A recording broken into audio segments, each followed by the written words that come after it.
तो स्वागत है आपका इन्फिनिटी क्लासेस में। जैसा कि आप सभी को पता है कि आप लोगों का नीट का जो पेपर था वो लीक हो चुका है, ठीक। तो एनटीए द्वारा बताया गया है कि इसका दोबारा नीट का एग्जाम को कंडक्ट कराया जाएगा, ठीक है।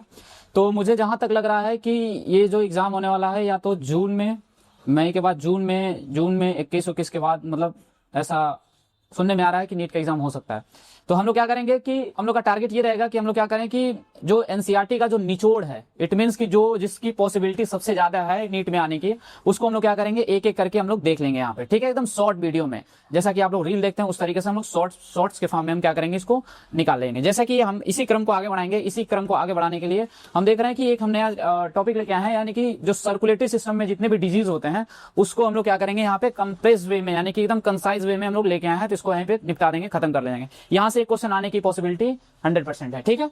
तो आइए देखते हैं। तो देखिए सर्कुलेटरी सिस्टम में, सर्कुलेटरी सिस्टम का है ये नीट, सर्कुलेटरी सिस्टम का है डिजीज, पूरा डिजीज वाले में।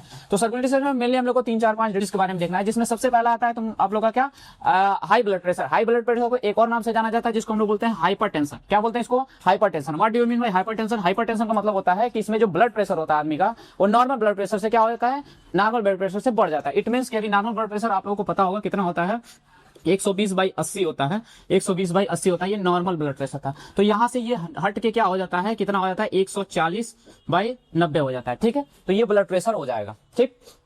दूसरा आता है, दूसरा डिजीज आता है कि सीएडी डिजीज को, जिसको हम लोग बोलते हैं कि कोरोनरी आर्टरी डिजीज। इसमें इसके नाम में ही काम छुपा हुआ है कि आर्टरी बोल रहा है। इट मींस कि ये ब्लड वेसल से रिलेटेड है, ब्लड वेसल से रिलेटेड ये डिजीज है। तो कैसे, किस तरीके का ब्लड वेसल से, देखिए क्या कर रहा है कि affected by the blood vessels that supply the blood to the heart. ध्यान देने वाली बात है कि ये उस ब्लड वेसल्स को अफेक्ट करता है जो ब्लड क्या करता है, जो हार्ट मसल्स को ब्लड पहुंचाने का काम करता है। यानी कि उस वेसल्स को ये इफेक्ट करता है, जो वेसल्स क्या करता है, ब्लड को हार्ट तक पहुंचाने का काम करता है, उसको क्या करता है, इफेक्ट करता है। कैसे इफेक्ट करता है? तो by the deposition of a calcium deposition कर देगा, या फिर फैट का डिपोजिशन कर देगा, या फिर कोलेस्ट्रॉल का क्या कर देगा, डिपोजिशन करके क्या कर सकता है, उस जो वेसल्स होंगे उसको क्या कर देता है, ब्लॉकेज का काम कर देता है। जैसे कि एक डायग्राम बना के मैं बताना चाहता हूं कि जैसे इस तरीके से मान लीजिए आप लोग का कि कोई वेसल्स है, तो इसमें क्या हो जाएगा, इस तरीके से डिपोजिशन स्टार्ट होने लगेंगे। या तो कैल्शियम का डिपोजिशन होने लगेगा, या फिर फैट का डिपोजिशन होने लगेगा, या फिर कोलेस्ट्रॉल का डिपोजिशन होने लगेगा,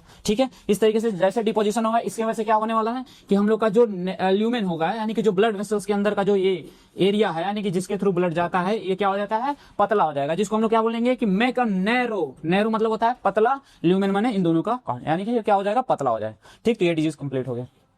तीसरा आता है हम लोग का क्या, तीसरा आता है, इधर देखें, एंजाइना। एंजाइना बहुत बार क्वेश्चन पूछा गया एंजाइना के ऊपर। एंजाइना होता क्या है? एंजाइना होता है कि not enough oxygen reaches to the heart muscle. जो हार्ट होता है वो मसल से बना होता है, पता भी होगा, कार्डियक मसल्स होते हैं। तो उस कार्डियक मसल तक ऑक्सीजन सफिशिएंट अमाउंट में नहीं पहुंच पाता है, जिसकी वजह से क्या होता है, हमारे हार्ट में एक्यूट चेस्ट पेन होने लगता है, यानी कि पेन होने लगता है, हम लोग के दिल में क्या होने लगता है, दर्द होने लगता है, जिसको हम लोग क्या बोलते हैं, एंजाइना बोलते हैं। किसकी वजह से होगा? तो इनफ ऑक्सीजन हमारे हार्ट मसल तक नहीं पहुंच पाएगा, ठीक। ये भी डिजीज यहाँ कंप्लीट होता है। फिर आता है एक हार्ट फेल्योर आता है, फिर आता है हार्ट अटैक आता है, और कार्डियक अरेस्ट आता है। इसमें काफी लोगों का कंफ्यूजन रहता है, बस हम लोग क्या करेंगे, इसको एकदम चुटकी बजा के तो खत्म करेंगे इसको बहुत आसान वे में। जैसे हार्ट फेल्योर का मतलब होता है, कि प्रॉपर अमाउंट में क्या करेगा, आपका हार्ट बीट नहीं करेगा, यानी पंपिंग नहीं करेगा तो प्रॉपर अमाउंट में ब्लड को हम लोग के different part of the body तक पहुंचा नहीं पाएगा, ठीक है। तो हम लोग इस शॉर्ट वे में लिखे हैं कि क्या होगा कि हार्ट वीक हो जाएगा, हार्ट कमजोर हो जाएगा, जिससे प्रॉपर अमाउंट में पंप नहीं कर पाएगा। दूसरा आता है क्या, हार्ट अटैक। हार्ट अटैक में क्या होगा, हार्ट अटैक में जो हार्ट का जो मसल्स होते हैं वो डैमेज होने लगते हैं। क्या हो जाते हैं? डैमेज हो जाते हैं। जो हार्ट का जो मसल्स होता है वो क्या होता है, डैमेज हो जाता है, जिससे क्या होता है कि इनएडिक्वेट ब्लड सप्लाई, यानी कि ये प्रॉपर अमाउंट में ये ब्लड को सप्लाई नहीं कर पाता है, कहां तक, different part of the body तक या फिर ऑर्गन तक। अगला आता है हमारा क्या होता है, कार्डियक अरेस्ट। कार्डियक अरेस्ट में क्या होता है कि ये, इसमें क्या होता है कि ये अचानक होता है और पूरा हार्ट अचानक बंद हो जाता है बीट करना, यानी कि पंपिंग करना क्या कर देता है, ये बंद कर देता है।